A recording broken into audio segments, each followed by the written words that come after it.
രാവിലത്തെ ക്ലാസ്സിൽ നമ്മൾ എക്സ്പ്ലെയിൻ ചെയ്യാതെ പോയ പ്രോബ്ലമാണ്. ചോദ്യം എഴുതിക്കോ. Find the constant term in the expansion of 3x² / 2 - 1/3x the whole raised to 6. Does there exist a term containing x raised to 4 in the expansion? Question എഴുതിക്കോ.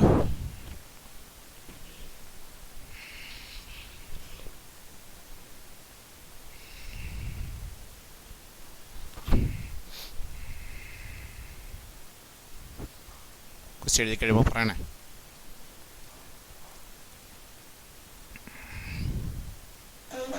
ശരി, ഇപ്പോൾ ഇവിടെ എങ്ങനെയാണ് തുടങ്ങേണ്ടത്? 3x² / 2 - 1/3x the whole raised to 6. അതിൻ്റെ എക്സ്പാൻഷൻ്റെ constant ടേമാണ്. Constant term means x ഇല്ലാത്ത ടേം. നമ്മൾ നേരത്തെ ചെയ്തത് x term independent of x, അതാണ് ചോദിച്ചേക്കുന്നത്. പിന്നെ ഒരു കാര്യം കൂടി ചോദിച്ചിട്ടുണ്ട്, does there exist a term containing x raised to 4. നമുക്ക് പിന്നെ ചോദിക്കാം. ഈ പറഞ്ഞ ക്വസ്റ്റ്യൻ നമുക്ക് ചെയ്യാം. അപ്പോൾ ഒന്ന് ശ്രദ്ധിക്കുക. Find the constant term in the expansion of 3x² / 2 - 1/3x the whole raised to 6 എന്ന ഇങ്ങനെ തുടങ്ങണ്ടേ? a - b whole raised to n ഫോമല്ലേ അല്ലേ? അപ്പോൾ ആദ്യം നമ്മൾ അതിൽ r+1 ദ ടേമിൻ്റെ ഫോമിൽ എഴുതണം. അതാണ് ആദ്യം എഴുതിയിരിക്കുന്നുണ്ട്. r+1 the term in the expansion of a - b whole raised to n is എന്താണ്? -1 raised to r NCR a raised to n - r b raised to r. അത് എഴുതിക്കോ. ആദ്യം ചോദ്യം എഴുതിയതിന് ശേഷം ഇതങ്ങ് എഴുതിക്കോ. r+1 the term in the expansion of a - b whole raised to n is -1 raised to r NCR a raised to n - r b raised to r. എഴുതിയോ?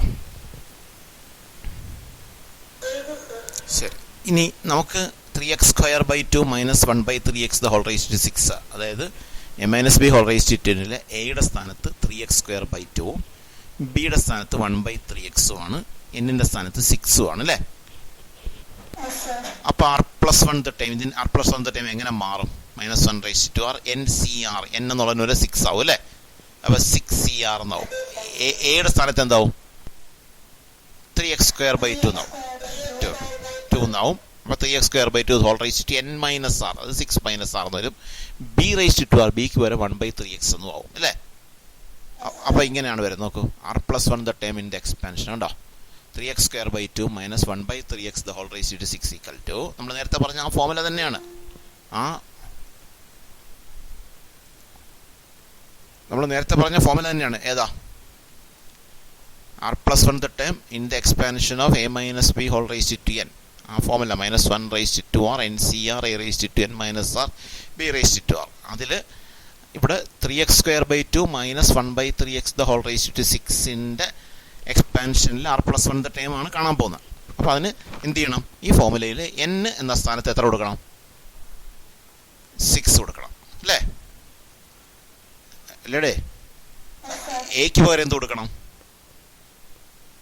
3x² / 2, ബിക്ക് പകരം എന്ത് കൊടുക്കണം? 1/3x. അപ്പോൾ എന്ത് വരും? r+1 the term in the expansion of 3x² / 2 - 1/3x the whole raised to 6 is എങ്ങനെയാവും? -1 raised to r n. അതെ, അല്ല, എക്ക് പകരം 3x² / 2 ആവും. അപ്പോൾ 6CR, എക്ക് പകരം 3x² / 2 എന്നാവും. അപ്പോൾ 3x² / 2 the whole raised to 6 - r into ബിക്ക് പകരം 1/3x ആവും. 1/3x the whole raised to r. ഇങ്ങനെയല്ലേ വരിക അല്ലേ? അത് എഴുതിക്കോളൂ. അതങ്ങ് എഴുതിക്കോ. r+1 the term in the expansion of 3x² / 2 - 1/3x the whole raised to 6 = നേരത്തെ ഫോമുലയാണ്. അതിൽ എന്നിൻ്റെ സ്ഥാനത്ത് 6 കൊടുത്തു, എയുടെ സ്ഥാനത്ത് 3x² / 2 കൊടുത്തു, ബിയുടെ സ്ഥാനത്ത് 1/3x കൊടുത്തു. ഓക്കെ, അത്ര എഴുതിക്കോ.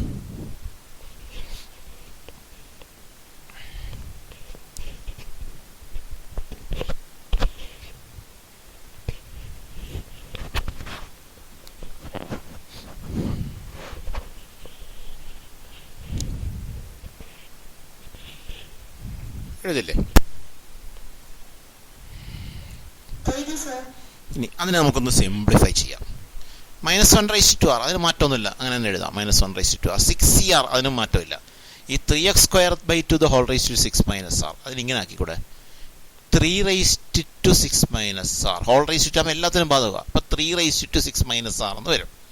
ഇവിടെ x square the whole raised to 6 minus r. നമ്മൾ നേരത്തെ ഒരുപാട് പ്രാവശ്യം കണ്ടത് x raised to m the whole raised to n എന്ന് വന്നാൽ x raised to M into N എന്നാ അല്ലേ. അപ്പോൾ അവിടെ എന്ത് വരും? X raised to the whole raised 6 minus r. അത് x raised to 2 into 6 minus r. അതാണ് എഴുതിയിരിക്കുന്നുണ്ടോ. X raised to 2 into 6 minus r by താഴെ 2 റേസ്റ്റ് ടു 6 മൈനസ് ആർ അല്ലേ, ഇൻറ്റു ഈ 1 റേസ്റ്റ് ടു ആർ. 1 റേസ്റ്റ് ടു ഏത് നമ്പർ വന്നാലും 1 തന്നെ. അപ്പോൾ 1 റേസ്റ്റ് ടു ആറിനെ 1 എന്ന് തന്നെ എഴുതാം. ബൈ ഈ 3x the whole raised to ആറിനെ നമുക്ക് 3 raised to r x raised to r എന്ന് എഴുതാം. എഴുതിക്കൂടെ? എഴുതുക. ആ സ്റ്റെപ്പ് കൂടെ എഴുതും. സ്റ്റെപ്പ് എഴുതി പോകാം. എന്നാൽ നമുക്ക് ഫോളോ ചെയ്യാൻ പറ്റും.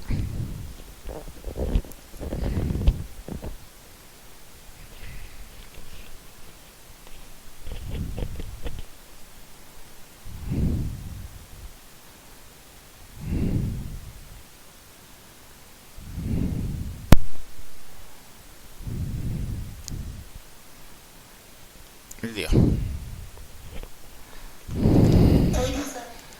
ശരി. ഇനി നമ്മൾ എന്താണ് ചെയ്യുക? ഇനി ചെയ്യുക അവിടെ ചെയ്യാവുന്ന കാര്യം, ഈ -1 റേസ്റ്റ് ടു ആറിന് മാറ്റമൊന്നുമില്ല, 6CR മാറ്റമൊന്നുമില്ല. 3 റേസ്റ്റ് 6 മൈനസ് ആർ. ഇവിടെ എക്സ് റേസ്റ്റ് ടി 2 അകത്തേക്ക് മൾട്ടിപ്ലൈ. അപ്പോൾ 2 into 6 12, 2 into minus r minus 2, x raised to 12 minus 2R എന്നാവും അല്ലേ. അങ്ങനെയല്ലേ? ബാക്കി എല്ലാം ഡിനോമിനേറ്റർ അല്ല. The whole divided by 2 raised to 6 minus R into 3 raised to r into x raised to r. ഇങ്ങനെ ആവുമല്ലോ അല്ലേ? ആവും. അതും കൂടെ ചെയ്തേ. അത്രയും കൂടെ എഴുതിക്കാം.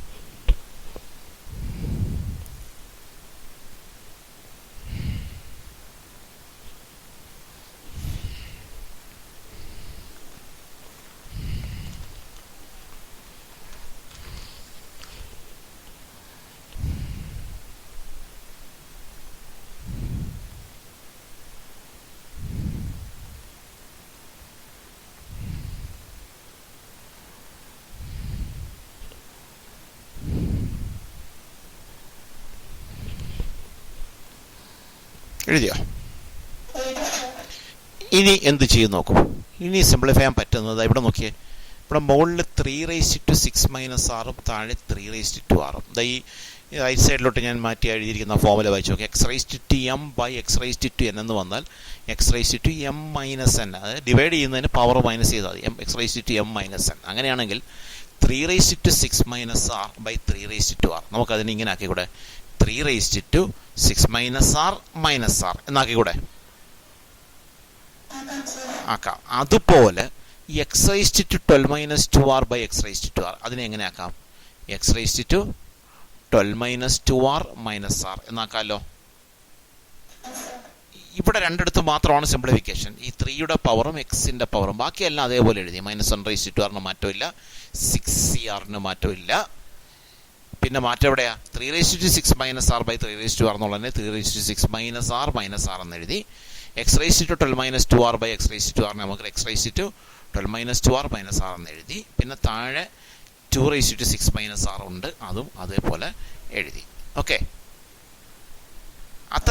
അത്ര എഴുതി കഴിയുമ്പോൾ -1 റേസ്റ്റ് to R, 6CR, 3 raised to 6 minus R എന്ന് പറഞ്ഞാൽ -2R. അപ്പോൾ 3 റേസ്റ്റ് ടു 6 മൈനസ് 2R എന്നാവും. X raised to 12 minus 2R minus R -3R ആണ്. അപ്പോൾ X raised to 12 minus 3R എന്നാവും by 2 raised to 6 minus R. അത്രയും ആ രണ്ട് സ്റ്റെപ്പുകൾ കൂടി എഴുതുക.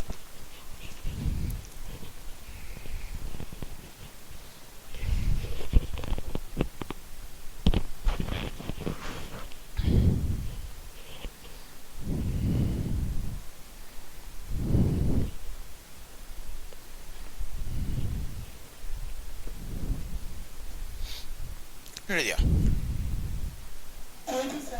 അപ്പൊ കിട്ടിയത് എന്തോന്നാണ് ഈ കിട്ടിയത്? R+1 ടേമാണ് ഈ കിട്ടിയിരിക്കുന്നത് അല്ലേ. ഓക്കെ, നമ്മുടെ ചോദ്യം എന്തായിരുന്നു? ഫൈൻഡ് ദ കോൺസ്റ്റന്റ് ടേം എന്ന. കോൺസ്റ്റന്റ് ടേം എന്ന് പറഞ്ഞാൽ എക്സ് ഇല്ലാത്ത ടേം എന്നല്ലേ അല്ലേ? എക്സ് ഇല്ലാത്ത ടേം എന്ന് പറയുമ്പോഴത്തേക്ക് എക്സിൻ്റെ പവർ എന്ത് വരണം? X raised to 12 minus 3R ആ 12 മൈനസ് 3Rൻ്റെ വാല്യൂ എന്താവണം? സീറോ ആവണം. കാരണം ആ 12-3r സ്ഥാനത്ത് ഈ 12-3r ഇല്ലേ, ആ സ്ഥാനത്ത് 0 വന്നാൽ എക്സ് റൈസ് ടു 0 എന്നാവും. എക്സ് റൈസ് 0 എന്ന് പറഞ്ഞാൽ 1 അപ്പോൾ നമുക്ക് എക്സ് ഇല്ലാത്ത ടൈം കിട്ടത്തില്ലേ അല്ലേ? അപ്പോൾ കോൺസ്റ്റന്റ് ടൈം കിട്ടണമെങ്കിൽ 12-3r വാല്യൂ, അതായത് എക്സിൻ്റെ പവർ, എക്സ് റൈസ് ടു എന്ന് പറഞ്ഞിരിക്കുന്ന നമ്പർ, ആ 12-3r 0 ആവണം. അതാണ് പറഞ്ഞിട്ടുള്ളത്. If this is the constant, ഈ കോൺസ്റ്റന്റ് ടൈമിനെ തന്നെയാണ് നമ്മൾ ടേം ഇൻഡിപെൻഡന്റ് ഓഫ് എക്സ് എന്നും പറയുന്നത്. If this is the constant time then 12-3r is equal to 0. അവിടെ നിന്ന് -3r ഇപ്പുറത്തേക്ക് മാറ്റിയാൽ 12 is equal to 3r, അല്ലെങ്കിൽ 3r is equal to 12. then r is equal to 12/3 is equal to 4. അല്ലേ? മനസ്സിലായോ? അത്രയും ടൈം കൂടെ എഴുതും, അത്രയും കാര്യങ്ങളൂടെ എഴുതും. ഇപ്പോൾ കോൺസ്റ്റന്റ് ടൈം ആവണമെങ്കിൽ r 4 ആയിരിക്കണം, അതിൻ്റെ വാല്യൂ 4 ആയിരിക്കണം എന്ന് നമുക്ക് കിട്ടി അല്ലേ?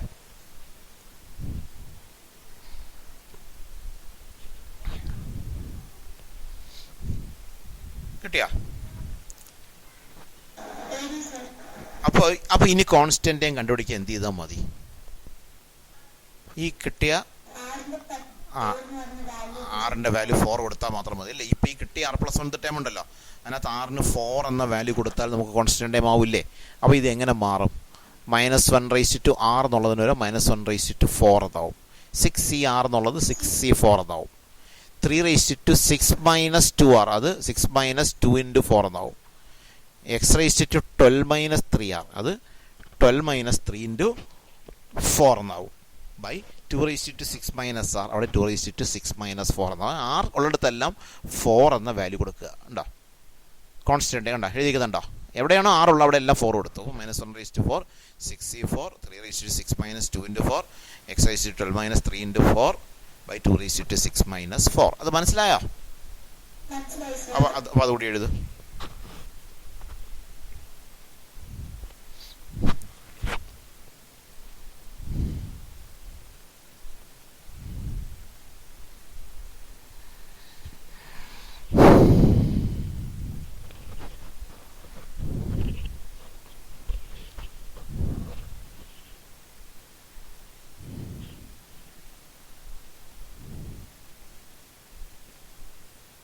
എഴുതിയാ?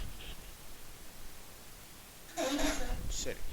അവിടെ ഇനി സിംപ്ലിഫിക്കേഷൻ നോക്കാം. -1/4 -1/2 ഒരു ഈവൻ നമ്പർ വന്നാൽ വാല്യൂ 1 ആവും. അപ്പോൾ -1/4 നമുക്ക് 1 എന്ന് എഴുതാം. 6c4 അങ്ങനെ തന്നെ എഴുതിത്തോട്ടെ. 3⁻2 6 - 2 × 4 അവിടെ എന്ത് വരും? 2 × 4 8 അല്ലേ? അതെ, 2 × 4 8 അല്ലേ? അപ്പോൾ 6 - 8 എന്ന് വരും. 6 - 8 -2. അപ്പോൾ അവിടെ അല്ലേ 6 - 8 അത് -2. അപ്പോൾ 3⁻2 -2 എന്നാവും. ഇവിടെ എന്താ സംഭവിച്ചത് നോക്കിയാൽ 3 × 4 12 ആണ്. 12 - 12 0 ആണ്. അപ്പോൾ x⁻0 എന്ന് വരും. താഴെ 2⁻6 - 4 അത് 2⁻2 എന്ന് വരും. കണ്ടോ? മനസ്സിലായോ? ഇനി നോക്കൂ, ഈ 6c4 അതിന് നമുക്ക് 6 × 5 × 4 × 3 by 1 × 2 × 3 × 4 എന്ന് എഴുതാം. ഈ 3⁻2 -2 x⁻2 - n എന്ന് പറഞ്ഞാൽ 1/x⁻2 തന്നെ. അപ്പോൾ 3⁻2 എന്ന് പറഞ്ഞാൽ അത് 1/3⁻2 ആണ്. x⁻0 1 ആയി by 2² എന്ന് എഴുതാം അല്ലേ? ഇനി അതിന് സിംപ്ലിഫൈ ചെയ്തെടുത്താൽ മതി. ക്യാൻസൽ ചെയ്യാമെന്നൊക്കെ ക്യാൻസൽ ചെയ്ത് സിംപ്ലിഫൈ ചെയ്തെടുക്കുമ്പോൾ ആൻസർ കിട്ടും 5/12. മനസ്സിലായത്? ഓ ഏതാണ്? 5/12 വരെ എഴുതണമെന്ന് ഉറപ്പില്ല. ഇതങ്ങ് മൾട്ടിപ്ലൈ ചെയ്ത് കിട്ടുന്ന ആൻസർ അങ്ങ് ആക്കിയാൽ മതി. ന്യൂമറേറ്ററെല്ലാം കൂടെ മൾട്ടിപ്ലൈ ചെയ്ത് ഡിനോമിനേറ്ററെല്ലാം കൂടെ മൾട്ടിപ്ലൈ ചെയ്ത് ആ ആൻസർ എഴുതി വെച്ചാലും മതി കേട്ടോ. 6c4 ചെറിയ വാല്യൂ അല്ലേ, പെട്ടെന്ന് കണ്ടുപിടിക്കാവുന്നല്ലേ. ഇപ്പോൾ നമുക്കൊരു 12c8 എന്നോ അല്ലെങ്കിൽ 16c9 എന്നോ ഒക്കെ വന്നു കഴിഞ്ഞാൽ കണ്ടുപിടിക്കാൻ ബുദ്ധിമുട്ടാണ്. ഇതങ്ങനെ പ്രശ്നമില്ലല്ലോ, അതുകൊണ്ട് കണ്ടുപിടിക്കണം. 6c4 വാല്യൂ കണ്ടുപിടിച്ച് എഴുതിയാൽ മതി. സൈഡിലോട്ട് മാറ്റിയിട്ട് 6c4 വാല്യൂ കണ്ടുപിടിച്ച് നോക്കുക. എന്നിട്ട് ആ വാല്യൂ എടുത്ത് ഇവിടെ എഴുതിയാലും മതി. ഇത്രയും കൂടെ എഴുതണമെന്നില്ല കേട്ടോ. 6 നമ്മൾ സൈഡിലോട്ട് മാറ്റി ചെയ്ത് നോക്കുക 6c4 വാല്യൂ എത്രയാണ്. ആ വാല്യൂ കണ്ടുപിടിച്ച് അത് എഴുതിയാൽ മതി. ക്ലിയർ ആയത്? നല്ലൊരു മനസ്സിലായോ? ഓക്കെ ഓക്കെ, തീർന്നില്ല. അപ്പോൾ എഴുതി എത്രേ? ഇനി ഒരു ചോദ്യം കൂടെ ഉണ്ട്. ചോദ്യം തീർന്നില്ല. ഒരു ക്വസ്റ്റ്യൻ കൂടി ആ ചോദിച്ചിട്ടുണ്ട്. എന്താണ്? Does there exist a term containing x raised to 4 in the expansion? Does there exist a term containing x raised to 4 in the expansion? ഈ എക്സ്പാൻഷനിൽ എക്സ് റേസ്ഡ് ടു 4 വരുന്ന ടേം ഉണ്ടോ എന്നാണ് ചോദ്യം. അത് നമ്മൾ രാവിലെ അങ്ങനത്തെ പ്രോബ്ലം ചെയ്തതാണ്. എക്സ് റേസ്ഡ് ടു 4 വരുന്ന ടേം ഉണ്ടോ എന്ന് ചോദിക്കുമ്പോൾ നമ്മൾ എന്ത് ചെയ്യും? അങ്ങനെ ഉണ്ടാവണമെങ്കിൽ ഈ എക്സിൻ്റെ പവർ 4 ആവണം അല്ലേ? അതായത് 12 മൈനസ് 3r എന്ന് പറയുന്നത് എന്താവണം? 4 ആവണം അല്ലേ? അങ്ങനെയല്ലേ? അപ്പോൾ നമ്മളിങ്ങനെ എഴുതും if there exist a term containing x raised to 4 then 12 minus 3r is equal to 4. ഈ 12 അങ്ങ് അപ്പുറത്തേക്ക് മാറ്റിയാൽ minus 3r is equal to 4 minus 12. That is minus 3r is equal to minus 8. Then what is r? Minus 3 divide ചെയ്താൽ r is equal to minus 8 by minus 3. Minus by minus plus ആണ്. അപ്പോൾ 8/3 എന്ന് വരും. ആറിൻ്റെ value കിട്ടി 8/3. അപ്പോൾ എന്ത് പറയും? r 8/3 എന്ന് കിട്ടാമോ? ഇല്ലല്ലോ. അത് നാച്ചുറൽ നമ്പർ ആയിട്ട് r+1 ദ ടേം. അപ്പോൾ നമുക്ക് എപ്പോഴും r എന്ന് പറയുന്നത് ഒരു നാച്ചുറൽ നമ്പർ ആയിട്ടേ വരാവുള്ളൂ. അപ്പോൾ ഫ്രാക്ഷൻ കിട്ടിയതിൻ്റെ അർത്ഥം എന്താ? ഈ എക്സ് റേസ്ഡ് ടു 4 വരുന്ന ടേം ഇല്ല എന്നാ. There does not exist a term containing x raised to 4. മനസ്സിലായോ? അതുകൊണ്ട് എഴുതിക്കാം. If there exist a term containing x raised to 4 then 12 minus 3r is equal to 4. അങ്ങ് എഴുതിക്കാം. ഈ ചോദ്യം നിങ്ങൾ തനിയെ നോക്കിയിട്ട് മനസ്സിലായില്ലായിരുന്നോ? സിംപ്ലിഫിക്കേഷൻ ബുദ്ധിമുട്ട് വന്നതാണ് അല്ലേ? അപ്പം ഇതാണ് ഈ find the fourth term, find the middle term, find the constant term, find the term independent of X, find the coefficient of x raised 9. ആ ടൈപ്പ് പ്രോബ്ലം എല്ലാം ചെയ്യുന്ന ഒരേ രീതിയിലാണ് അല്ലേ? r+1 ടേമിൻ്റെ ഫോമിൽ എഴുതിയിട്ട് അത് വെച്ചിട്ടാണ് ചെയ്യുന്നത്. ഇതൊരു ക്വസ്റ്റ്യൻ നമുക്ക് പ്രതീക്ഷിക്കാം ഉറപ്പായിട്ടും. കാരണം ബൈനോമിയൽ തിയറത്തിൽ നിന്ന് ചോദിക്കാൻ കൊള്ളാവുന്ന ഒരു ക്വസ്റ്റ്യൻ ഇതാണ്. പിന്നെ ഒന്ന് എക്സ്പാൻഷൻ്റെ ഒരു ക്വസ്റ്റ്യൻ. 2 പ്രോബ്ലമാണ് പ്രതീക്ഷിക്കാവുന്നത്. അപ്പോൾ ഇത് നല്ലതുപോലെ ചെയ്ത് പഠിച്ചോളണം കേട്ടോ. ഓക്കെ, കഴിഞ്ഞോ?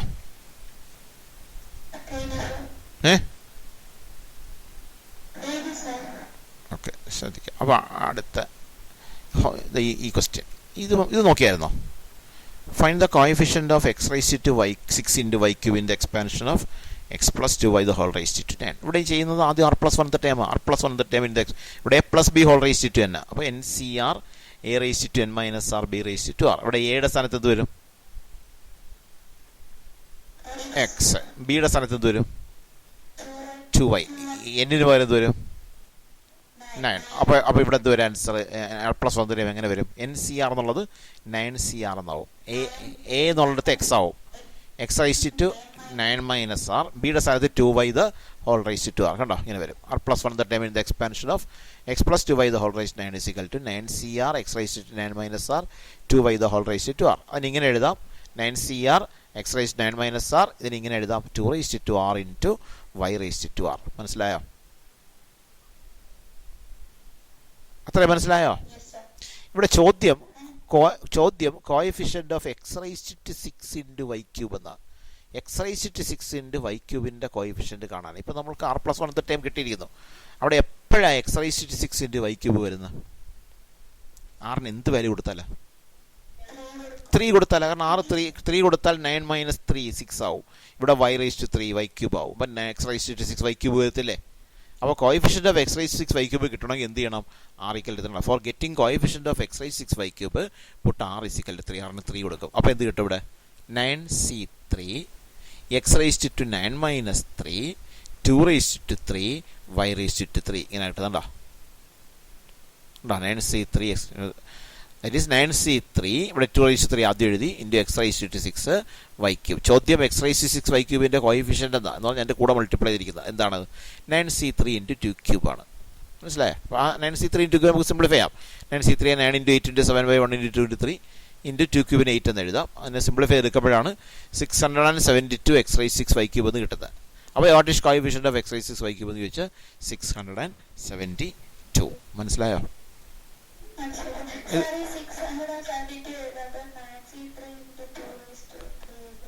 അല്ല, അവിടെ NCR വരുമ്പോൾ ചെറിയ വാല്യൂസൊക്കെയാണ് ഞാൻ കണ്ടുപിടിച്ചേക്കണം.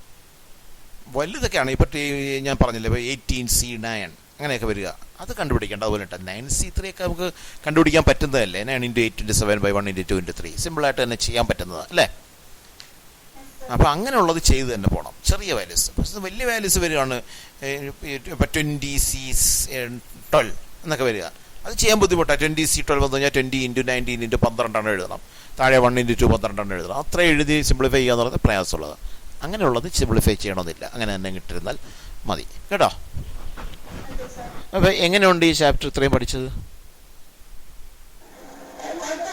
കുഴപ്പമില്ലല്ലോ, മനസ്സിലായില്ലേ? ശരി. ഇനി ഒരു കാര്യം കൂടി, നമ്മൾ ഇപ്പം ഇങ്ങനെ ഇതുവരെ ഇത്രയും പഠിപ്പിച്ച ഈ ടൈപ്പ് പ്രോബ്ലംസ് ആണ് ഈ ബൈനോമിയൽ തിയറത്തിൽ ചോദിക്കുന്നത്. എങ്കിലും ആ ടെക്സ്റ്റിലുള്ള വേറെ 1-2 ടൈപ്പ് ഉണ്ട്. ഇപ്പോഴത്തെ സാഹചര്യത്തിൽ ചോദിക്കാനുള്ള സാധ്യത കുറവാണ്. എങ്കിലും ആ ഒരു പ്രോബ്ലം കൂടെ നിങ്ങൾ പഠിപ്പിച്ചേക്കാം.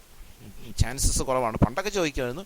ഇപ്പം പ്രത്യേക സാഹചര്യത്തിൽ വളരെ സിമ്പിളായിട്ടുള്ള ചോദ്യങ്ങൾ ചോദിക്കുന്നുള്ളതുകൊണ്ട് ചോദിക്കാൻ സാധ്യത കുറവാണ്. എന്നാൽ പോലും ചെയ്യാം. ഇതാണ് question. Use binomial theorem to find which number 1.01 raised to ഈ നമ്പർ ഒന്ന് വായിച്ചേ.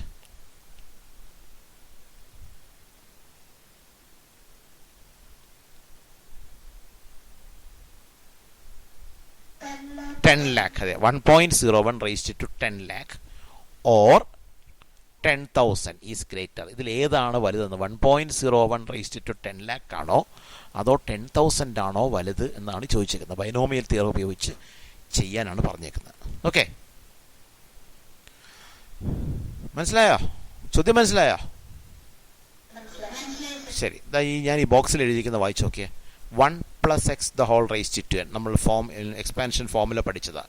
1 + x the whole raised to n നെ നമുക്ക് ഇങ്ങനെ എഴുതാം: nc0 + nc1x + nc2x² പ്ലസ് അങ്ങനെ etcetera nc(n) x raised to n. പഠിച്ചാണല്ലോ. ഞാൻ അത് ഉപയോഗിക്കാൻ പോവാം. 1.01 raised to 10 lakh. അതിനിങ്ങനെ എഴുതിക്കൂടെ? 1 + 0.01. 1.01നെ 1 + 0.01 എന്ന് എഴുതാം. raised to 10 lakh. നോക്കൂ, 1 + x the whole raised to n എന്ന ഫോം അല്ലേ അത്? ആണല്ലോ. 1 + x the whole raised to n എന്ന ഫോം ആണല്ലോ, അല്ലേ? ആണോ? ആണ്. അവിടെ എക്സ് എന്നുള്ളതിന് വരെ ഏത് വന്നേക്കുന്നു? 0.01. എന്നിൻ്റെ സ്ഥാനത്ത് ഏത് വന്നേക്കുന്നു?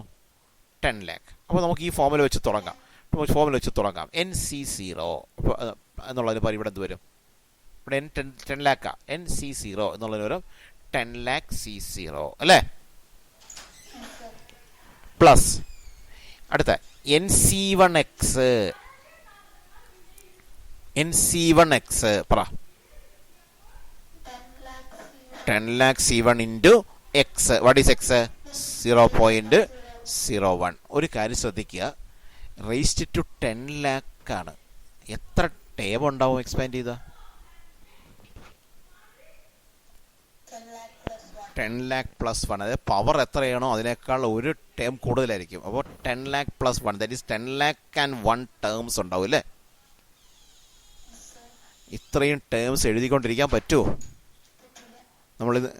നമ്മൾ എത്രയോ ദിവസങ്ങൾ എഴുതിയാലേ എഴുതിയുള്ളൂ,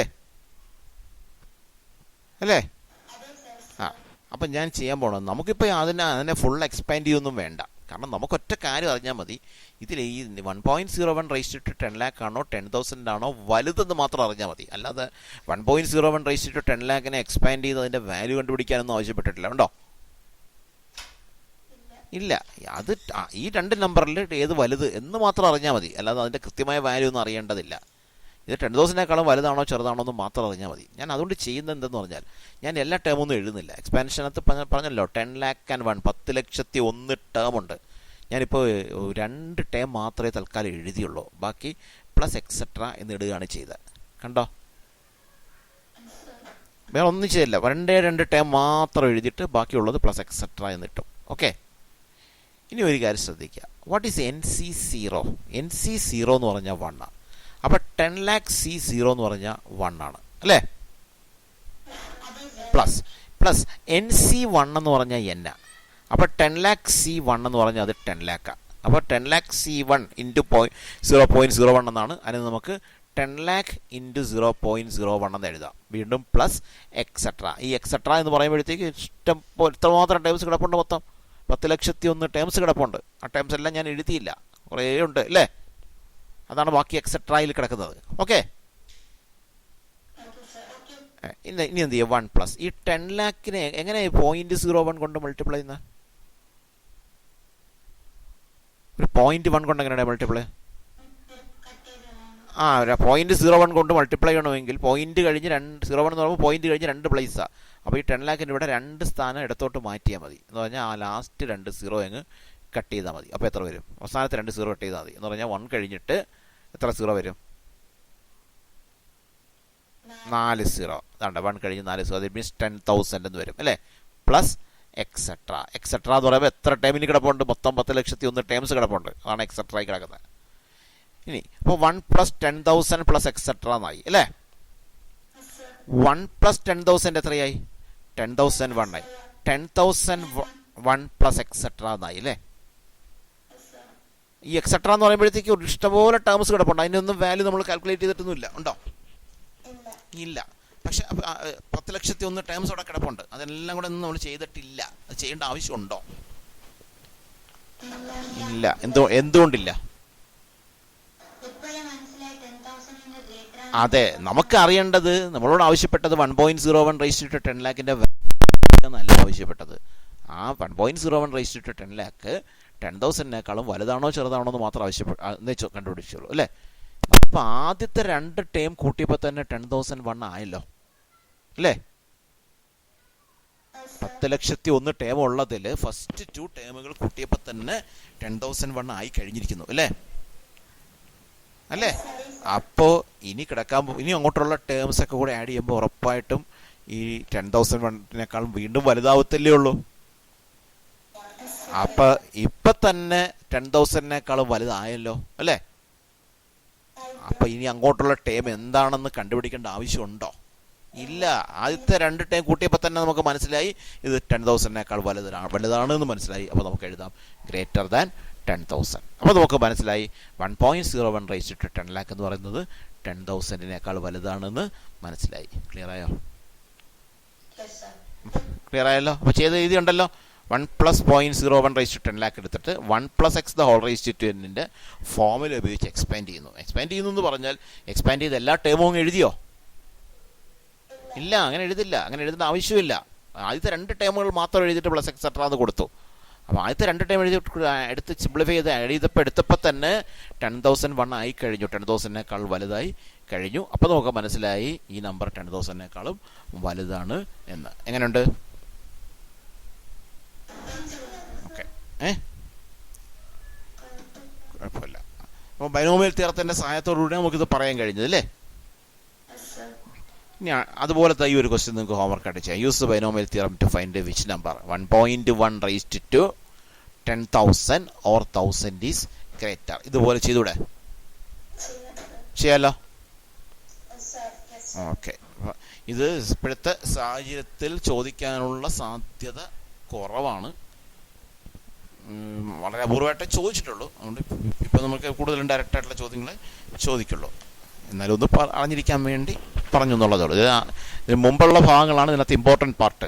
എക്സ്പാൻഷൻ്റെ പ്രോബ്ലങ്ങളും പിന്നെ നമ്മൾ R+1 ടേം വെച്ച് ചെയ്യുന്ന പ്രോബ്ലം ഇല്ലേ, അത് രണ്ടും ഉറപ്പായിട്ട് ചോദ്യം ചോദിക്കും. അത് പഠിച്ചാൽ നിങ്ങൾക്ക് ഒരു 6 മാർക്ക് കിട്ടും. ആ എക്സ്പാൻഷനും പഠിച്ച് ഈ R+1 ടേം വെച്ച് ചെയ്യുന്ന പ്രോബ്ലം പഠിച്ചു കഴിഞ്ഞാൽ ഈ ചാപ്റ്ററിൽ ഒരു 6 മാർക്ക് നിങ്ങൾക്ക് ഉറപ്പായിട്ടും കിട്ടും. ഓക്കെ, നിങ്ങൾ പഠിക്കുന്നുണ്ടോ?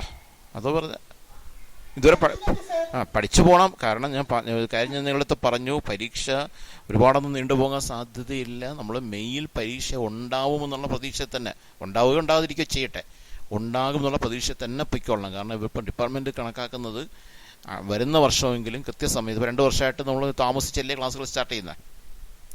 അപ്പോൾ അടുത്ത വർഷമെങ്കിലും കൃത്യസമയത്ത് ക്ലാസ് തുടങ്ങാനുള്ള ശ്രമത്തിലാണ് അവർ. ചിലപ്പോൾ അതിൻ്റെ ഭാഗമായിട്ട് മെയ്യിൽ തന്നെ ചിലപ്പോൾ പരീക്ഷ നടത്തിയെന്ന് വരാം കേട്ടോ. അതുപോലെ തന്നെ മറ്റൊന്ന്, കഴിഞ്ഞ വർഷത്തെ +1-കാർക്ക് ഒരു ഫോക്കസ് ഏരിയയൊക്കെ ഉണ്ടായിരുന്നു. നിങ്ങൾ അതൊന്നും നോക്കി പഠിക്കാൻ പോരുത് ഇപ്പോൾ. കാരണം ഇപ്പോൾ +2-ൻ്റെ കാര്യം നിങ്ങൾ അറിഞ്ഞു കാണും. ഫോക്കസ് ഏരിയയിൽ നിന്നും നോൺ ഫോക്കസ് ഏരിയയിൽ നിന്നും ക്വസ്റ്റ്യൻ ഉണ്ട്. അപ്പം അതുകൊണ്ട് അങ്ങനെ നോക്കിയിട്ടൊന്നും പഠിക്കാൻ പോകണ്ട. പഠിപ്പിക്കുന്ന മുഴുവൻ അങ്ങ് പഠിക്കുക. ഫോക്കസോ നോൺ ഫോക്കസോ ഒന്നും ഇപ്പം നോക്കണ്ട കേട്ടോ. ഓക്കെ, അപ്പോൾ ഇത് ക്ലിയർ ആയിട്ട് മനസ്സിലായല്ലോ? ഓക്കെ, ഒരു ചെറിയ കാര്യം ഇവിടെ പറഞ്ഞിട്ട് നിർത്താം. ഇവിടെ ഒരു number, what you mean by multiples of 5? 5ന്റെ മൾട്ടിപ്പിൾസ് പറഞ്ഞ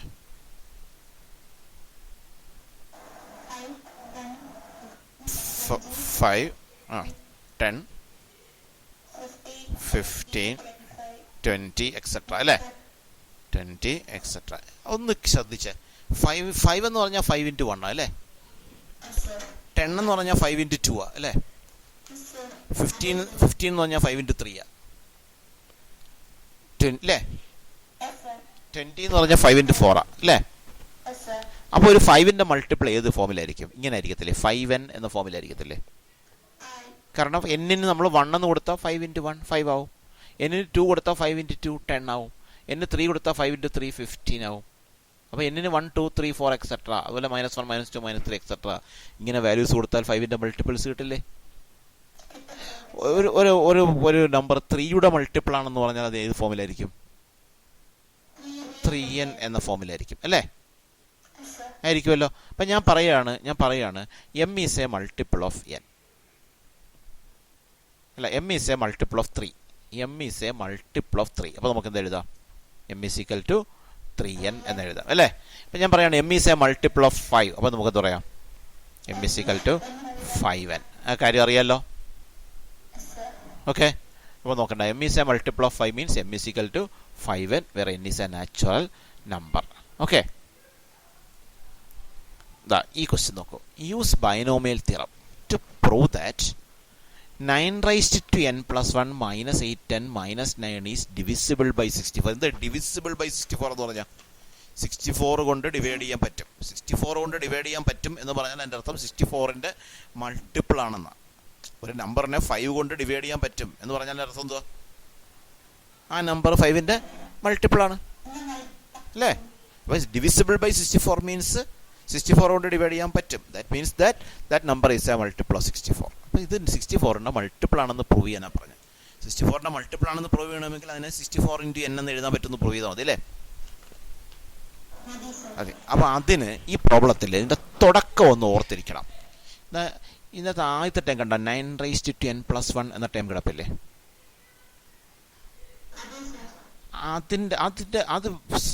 അത് ഉപയോഗിച്ചാണ് തുടങ്ങാൻ പോകുന്നത്. അപ്പോൾ തുടക്കം എന്തെന്ന് പറഞ്ഞാൽ നമ്മൾ ഇത് ഇങ്ങനെ തുടങ്ങുവാണ്. 1 + x the whole raised to n plus 1ൻ്റെ ഫോമുല വെച്ചാണ് തുടങ്ങുന്നത്. 1 + x the whole raised to n അല്ല, 1 + x the whole raised to n plus 1 തുടങ്ങിയിട്ട് എക്സിന് വരി 8 എന്ന് കൊടുക്കും. എന്തിനാ 8 കൊടുക്കുന്നത്? 1 + 8 9 ആവും. 9 raised to n plus 1 കിട്ടും. മനസ്സിലായോ? അപ്പോൾ ആ തുടക്കം ഓർത്ത് വെച്ചോളാം. തുടക്കം എങ്ങനെ തുടങ്ങണം? 1 + x the whole raised to n plus 1. നമ്മൾ നേരത്തെ 1 + x the whole raised to n പഠിച്ച ഓർമ്മയുണ്ടല്ലോ.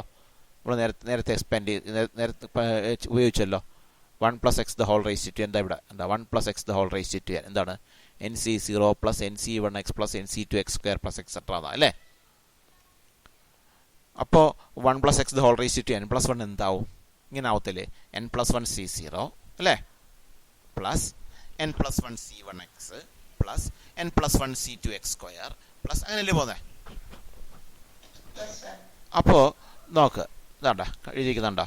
1 + x the whole raised to n plus 1 is equal to n + 1 c0 plus n + 1 c1x plus n + 1 c2x² plus n + 1 c3x³ plus etcetera last നിൽക്കുന്ന n + 1 cn + 1 x raised to n plus 1. Okay, ഇനി എന്ത് ചെയ്യുന്ന പറഞ്ഞാൽ എക്സിന് വരെ എന്ത് കൊടുക്കും? 8. Puttu x is equal to 8. അപ്പോൾ എങ്ങനെ ആവും നോക്കിയേ? 1 + 8 the whole raised to n plus 1 കണ്ടോ? is equal to n + 1 c0 അതുപോലെ എഴുതി പോണോ? ഇത് n + 1 c0 അതേപോലെ എഴുതി. n + 1 c1 into x എന്നുള്ളിടത്ത് n + 1 c1 into x വരെ 8 plus n + 1 c2x² that is n + 1 c2 into 8² കണ്ടോ? n + 1 c3x³ that is n + 1 c3 into 8³ കണ്ടോ? പ്ലസ് എക്സെട്ര n + 1 cn + 1 എന്താണ്? 8 raised to n plus 1. മനസ്സിലായത്? അത്രയും പിടികിട്ടിയോ? ഇനി ചെയ്യാൻ പോണത് ആ 1 + 8 എന്ന് പറഞ്ഞാൽ 9 അല്ലേ? അല്ലേ? അപ്പോൾ അത് 9^10+1 എന്നാവില്ലേ? ആവോ? ആവൂടെ? 9^1+8 9^10+1 എന്നാവും. വയ്ക്കാം കേട്ടോ. ഇനി n+1c0 എന്നുള്ളത് nc0 എന്ന് പറഞ്ഞാൽ 1. അപ്പോൾ n+1c0യും 1 തന്നെയാണ്. nc0 is 1. അതുകൊണ്ട് അപ്പോൾ n+1c0യും 1 തന്നെയാണ്. അപ്പോൾ n+1c0യ്ക്ക് വരെ 1 എന്ന് എഴുതി. അടുത്ത nc1 n. അപ്പോൾ n+1c1 എന്ന് പറയുന്നത് n+1. അപ്പോൾ n+1 × 8 എന്ന് എഴുതി. കണ്ടല്ലോ? പിന്നെ അങ്ങോട്ടുള്ള ടേമിലൊന്നും ഒരു മാറ്റവും വരുത്തിയില്ല, ഒരു സിംപ്ലിഫിക്കേഷൻ ചെയ്തില്ല. അതുപോലെ എഴുതി n+1c2 8² n+1c3 8³ etcetera n+1c n+1 8 n+1. അതേപോലെ ആദ്യത്തെ രണ്ടിടത്ത് മാത്രമേ ചെയ്തുള്ളൂ. 1+8 9 എഴുതി. n+1c0യ്ക്ക് വരെ 1 എഴുതി. n+1c1 nc1 n ആണ്. അപ്പോൾ n+1c1 എന്ന് പറഞ്ഞാൽ n+1 ആണ് × 8 എന്ന് എഴുതി. ബാക്കി ടേമുകളെല്ലാം അതുപോലെ എഴുതി. ഒരു ചേഞ്ച് ഞാൻ വരുത്തിയില്ല കേട്ടോ. ഓക്കെ, വീണ്ടും നോക്കുക. ലെഫ്റ്റ് സൈഡിലെ 9^n+1 അതേപോലെ എഴുതി. Right side equal to right സൈഡിലെ 1 അതുപോലെ എഴുതി. ഈ n+1 × 8 മൾട്ടിപ്ലൈ ചെയ്തപ്പോൾ 810 + 8 × 1 8 എന്നായി. 1 + 8 10 + 8 എന്നായി. പ്ലസ് പിന്നീടുള്ള ടേംസ് എല്ലാം ഒരു ചേഞ്ചും വരുത്താതെ അതേപോലെ തന്നെ എഴുതി. ഓക്കെ, വീണ്ടും നോക്കിക്കോ. 9^10+1 ഈക്വൽ ടു ഈ 1 + 8 + 8 ഈ 1ഉം 8ഉം കൂടെ ആഡ് ചെയ്ത് 9 ആക്കി. അപ്പോൾ 810 + 9 എന്ന് വന്നു. ബാക്കി ടേംസ് എല്ലാം അതേപോലെ എഴുതി. 9^10+1 is equal to 810 + 9 പ്ലസ് മറ്റെല്ലാ ടേമുകളും ഒരു ചേഞ്ചും വരുത്താതെ അതുപോലെ തന്നെ എഴുതി. ഇത്രയും കാര്യങ്ങൾ മനസ്സിലായോ? ഇനി നിങ്ങളൊരു കാര്യം ശ്രദ്ധിക്കുക. ലെഫ്റ്റ് സൈഡിൽ 9^10+1 ഉണ്ട് അല്ലേ? റൈറ്റ് സൈഡിൽ എന്തൊക്കെയുണ്ട്? 810 ഉണ്ട്, 9 ഉണ്ട്, പിന്നെ കുറേ ടേമുകളും ഉണ്ട് അല്ലേ? ഒന്ന് ഓർത്ത് വെച്ചോളണേ. റൈറ്റ് സൈഡിൽ 810 + 9 ഉണ്ടെന്ന് ഓർത്ത് വെച്ചോളാം. ഞാൻ മുകളിലോട്ടുള്ള ഒരു സ്റ്റെപ്പ് കാണിക്കാൻ വേണ്ടിയിട്ടാണ്. ലെഫ്റ്റ് സൈഡിൽ 9^10+1 ഉണ്ടെന്നും റൈറ്റ് സൈഡിൽ 810 + 9 ഉണ്ടെന്നും ഓർത്ത് വയ്ക്കുക. പിന്നെ കുറേ ടേമുകളുണ്ട്. എന്നിട്ട് നമ്മളെ ചോദ്യത്തിലേക്ക് ഒന്നുകൂടി നമുക്ക് തിരിച്ചു പോവാം. നോക്കൂ. 9^10+1 - 810 - 9 ആണ് ഡിവിസിബിൾ ബൈ 64 എന്ന് പ്രൂവ് ചെയ്യേണ്ടത് അല്ലേ? 9^10+1 - 810 - 9. നോക്കൂ, നിങ്ങൾ എന്ത് ചെയ്യും? പറയൂ. 810 + 9 ഉണ്ടെങ്കിൽ ലെഫ്റ്റ് സൈഡിലേക്ക് മാറ്റണം. അപ്പോൾ എന്ത് കിട്ടും?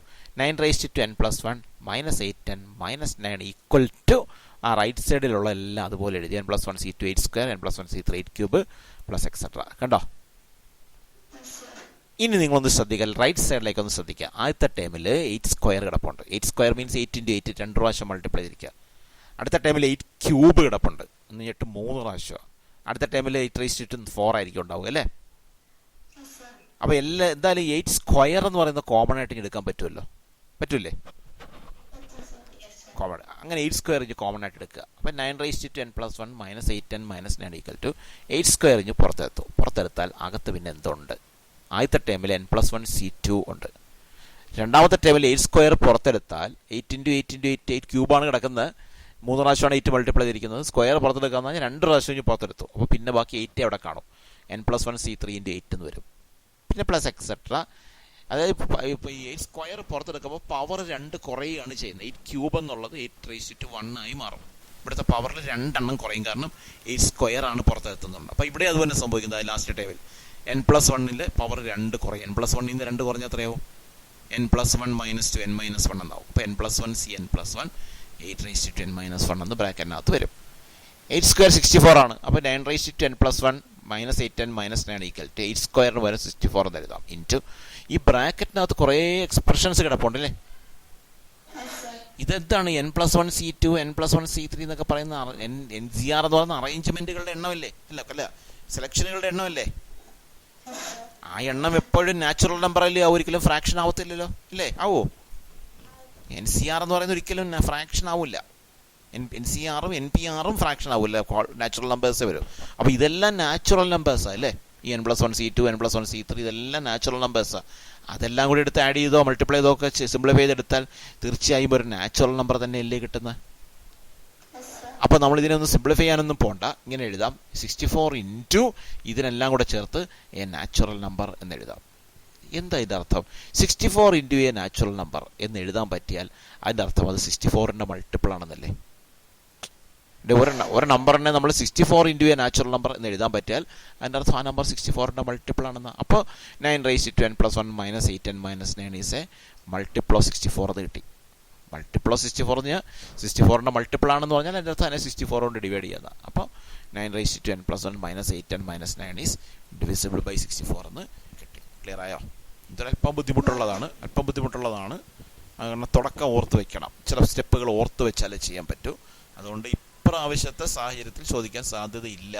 കാരണം ഈ കോവിഡ് സാഹചര്യം ആയതുകൊണ്ട് വളരെ ഇൻഡയറക്റ്റ് ആയിട്ടുള്ള പ്രോബ്ലങ്ങൾ ഒഴിവാക്കാനാണ് പറഞ്ഞേക്കുന്നത്. ഞാൻ പിന്നെ നിങ്ങളൊന്ന് പഠിപ്പിക്കാൻ വേണ്ടി പറഞ്ഞു എന്നേ ഉള്ളൂ. സാധാരണഗതി ഇപ്പോഴത്തെ സാഹചര്യത്തിൽ ചോദിക്കാൻ സാധ്യത വളരെ കുറവുള്ള ക്വസ്റ്റ്യനാണിത് കേട്ടോ. ഓക്കെ, അപ്പോൾ നമ്മൾക്ക് ബൈനോമിയൽ തിയറം എന്ന് പറയുന്ന ചാപ്റ്റർ നമുക്ക് അവസാനിച്ചു. നമ്മൾ 5 ചാപ്റ്റർ ഫിനിഷ് ചെയ്തിരിക്കുകയാണ്. ശനിയാഴ്ച നമുക്ക് ട്രിഗണോമെട്രി സ്റ്റാർട്ട് ചെയ്യാം. ലെഫ്റ്റ് ആവരുത്.